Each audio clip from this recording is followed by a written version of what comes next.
Sa isang joint press conference kasama si SILG Juanito Victor Rimulya, inilatag ng PNP ang resulta ng matagumpay na operasyon sa Negros Occidental kung saan nabunyag ang ilegal na paggawa ng sigarilyo.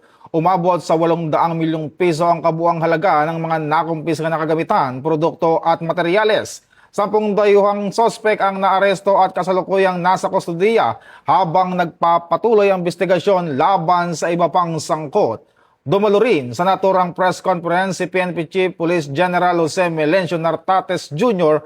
at si Secretary Rimulya sa ika-90 induction ceremony ng Negros Press Club sa Royce Hotel and Convention Center kung saan kinilala ang mahalagang papel ng media sa pagsusulong ng transparency, accountability at wastong impormasyon sa publiko.